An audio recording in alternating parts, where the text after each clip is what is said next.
how does medicine learn? And this is not going to be informatics oriented, but I think background that we need to know when we think about how informatics solutions would be relevant to different problems.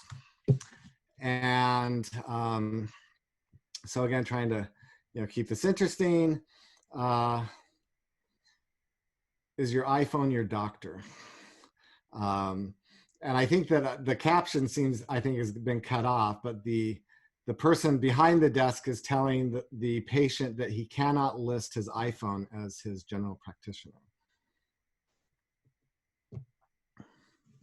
Okay, so if we go back, centuries and millennia, what did medicine look like? Our first written medical texts come from Mesopotamia about 4,000 to 5,000 years ago. And in some cases, they are describing things, they're describing symptoms of a patient that we might easily recognize, the disease that's being described at the time. But the knowledge that physicians had was basically surface knowledge, because they didn't really have much of an understanding of the inward workings of the body. And what they did know about the body, and this is jumping from Mesopotamia, to the Greeks, what they did know about the inside of the body was limited basically to what was known or observed by accidents or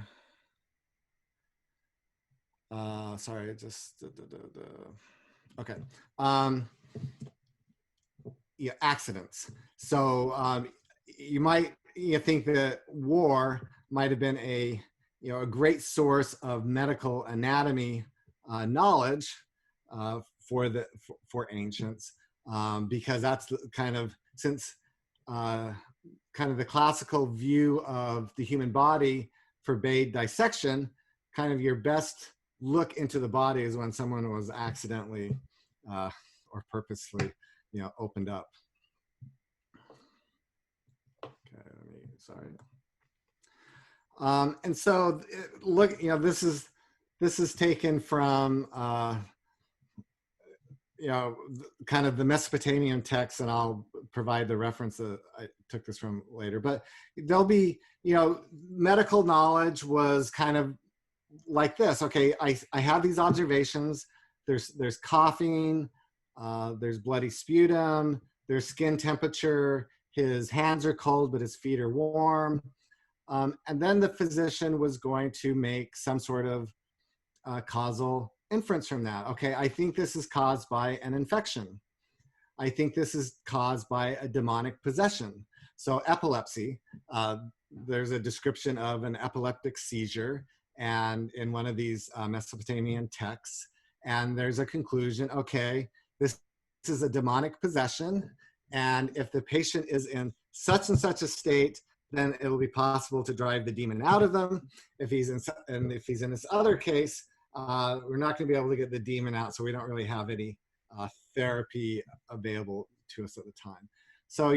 So much like then, it's a kind of a tabulation of what am I observing about the patient, what do I think might be the cause of that, and what therapies are available to me to try to relieve the problem.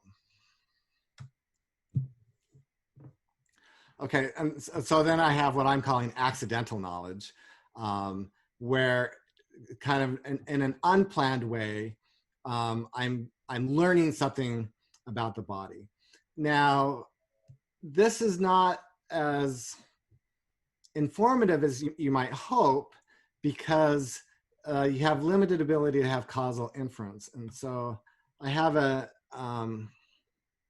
example here from someone that believed that air was what was contained in the arteries. It was taken through the lungs, piped to the heart, etc. So arteries are filled with air, not blood. But then why do you, and blood is formed by the liver and it's carried by the veins. Well, why in the world would you see blood in arteries when someone's cut? And well, there's an explanation for that, because nature abhorred a vacuum, and so the blood was sucked into the arteries. This is all the result of when someone is dead, there's no longer any functioning going on. And so you may have parts of the body opened up, but their relations and their functions are not easy to infer. Okay, they did do dissection on animals, which we can think of as an example of reasoning by analogy, which is something that Poya would advocate that we do when we're trying to solve a problem. Do we know a problem similar to this? So okay, animals are somewhat similar to humans, so we can potentially learn from that.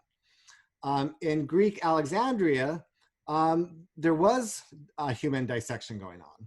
So they would dissect cadavers. There's some speculation that they experimented and perhaps dissected live humans. And they made a great amount of progress in things like separating rolls of nerves and arteries and veins, once you could kind of open up the whole body. But within the Roman world, human dissection was once again frowned upon, and we really didn't have any dissection going on in Europe until the Renaissance. So those of you that are from different cultures, non-European derived cultures, do you know what the attitude and history towards the human body and dissection has been in terms of medicine and knowledge? Anyone willing to share what they know?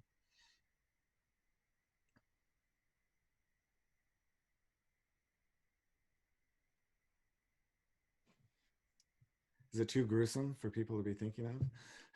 All I can think about is a film. Forget the title. If anyone can pick it up, please do share. On how dissection of humans was taboo in the beginning, because of course human bodies were seen as sacred, and I think it was in the Middle East. Not sure which country anymore, and yeah, it was a whole drama of like how difficult it was to start dissecting. But it was a very interesting film, and just sort of really shows you how I guess how difficult the process has been to gather all of the medical knowledge we have now. Okay, thanks, Aiki.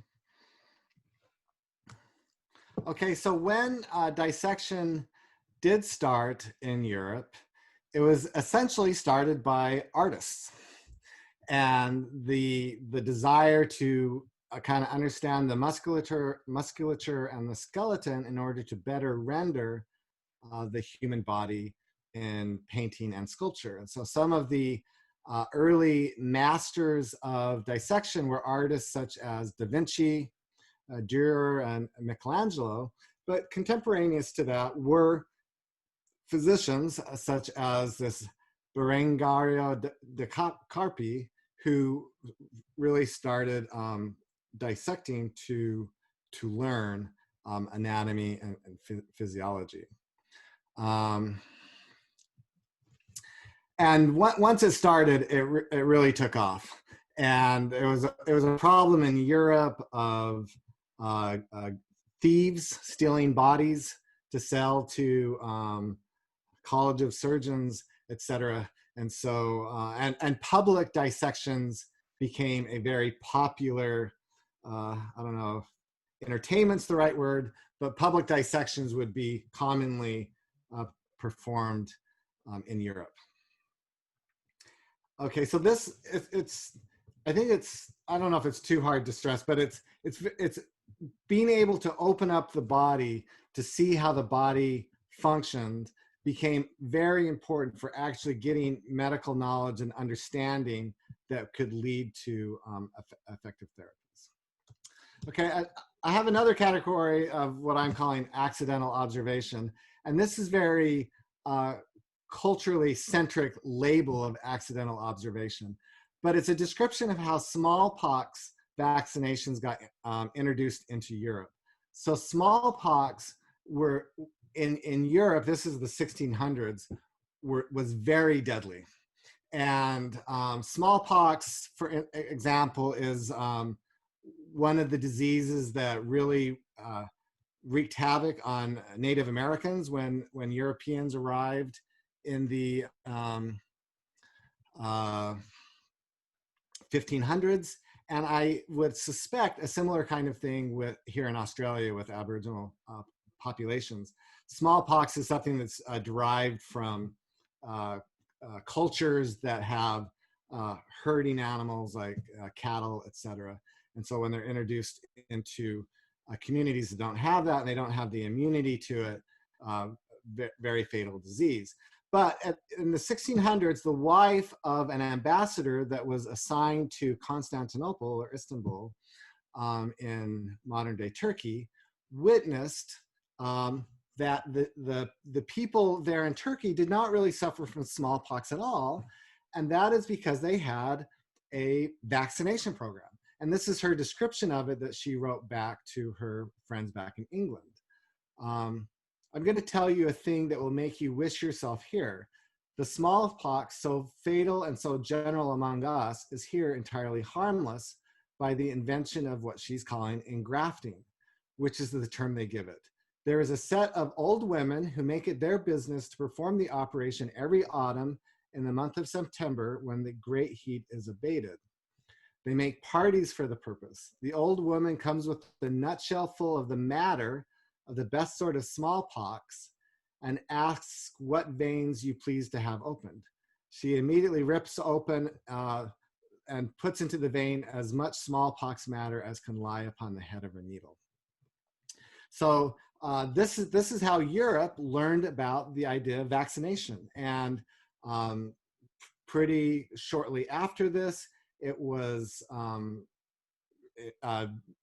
the Prince of Wales in England was vaccinated, and so it caught on. But in terms of European medicine, it wasn't any sort of systematic investigation. It was this observation of this wife of a diplomat that was observing what people were doing in other cultures and recognizing its efficacy.